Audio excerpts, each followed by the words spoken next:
My head right now, well, what are you gonna do? There's a lot of stuff I didn't do that I wanted to do, and just even my movement wise, but live and learn from your mistakes. Just get back up and just keep fighting. Question for Chris. Obviously, you this weekend over here, Chris. This weekend, obviously, being July 4th, the American flag has kind of become your signature in and out of the cage. But I had heard that there was actually a special story behind the flag you were carrying tonight. Was there something with that? Yeah, it's pretty cool. One of these guys from my hometown, Baldwin, he's in the military, and him and his group of what do you call a group of guys that are together? Is that platoon or what is that called? Yeah. Okay. Yeah. So his platoon, I guess, they went out and they brought a flag with them to through the war and stuff like that. And they said the one thing that would give them peace, during when they were going through tough times, they put on one of my fights. So then they honored me with this flag. They put all their names on it. And it was a flag that they carried in war with them. And so now I carried it out tonight. Question for Rhonda.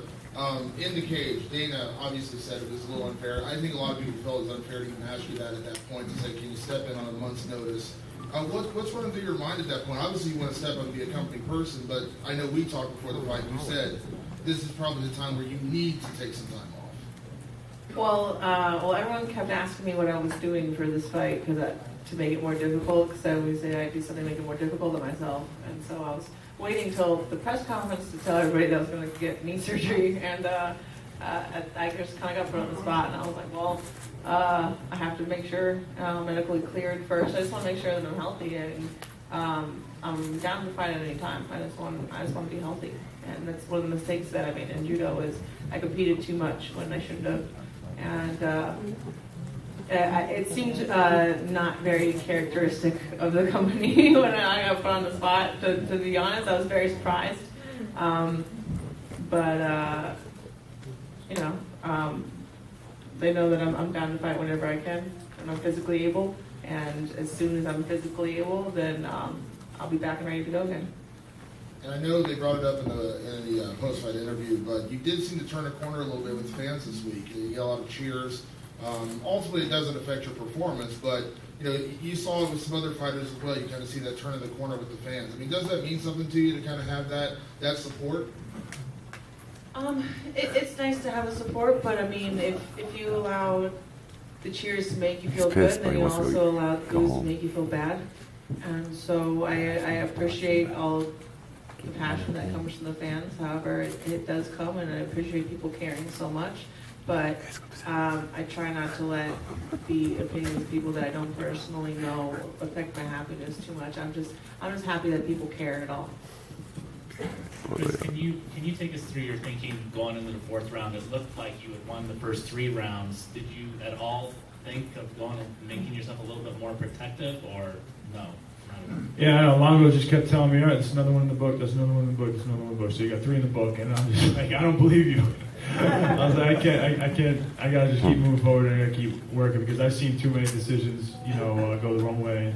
So I just tried to stay focused on trying to break him, just be in his face and keep pressure. Do you think it was a mistake? The judgment? The fourth round, the way you fought. I don't know. I gotta rewatch it on tape. And Alexis, a lot of talk about the gap between Ronda and everyone else. You're obviously the number 2 challenger, contender. How big is that gap from your perspective? Well, I don't know. There's obviously Ronda's great at what she does. She's undefeated and she's champion for a reason. There's a lot of things that you wish you could have did in the fight. Especially a fight that ends so fast. But just that's their job. They just got to keep finding people that are going to be able to give it a challenge for them. Who would have thought? Well, if anybody knows me and me of all fighters, that it would have been that fast end in the first round. But I'd love to would have seen what would have happened more. Would have went the distance more. Would have loved to see like the ties between the judo and the Brazilian jiu-jitsu. But maybe another time. And Dana, your level of concern about that issue? I'm not concerned whatsoever. like there's still 9 other girls out there that are in the top 10. A couple weeks ago, Hannah Burrell hadn't lost a fight in 10 years.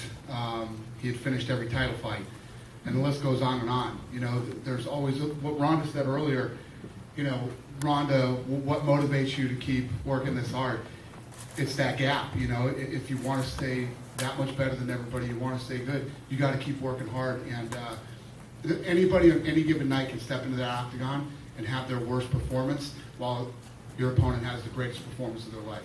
That can happen to anybody on any given night. I mean, we've seen it so many times in this sport, and in the last year, we've seen it happen a lot. So there's always somebody.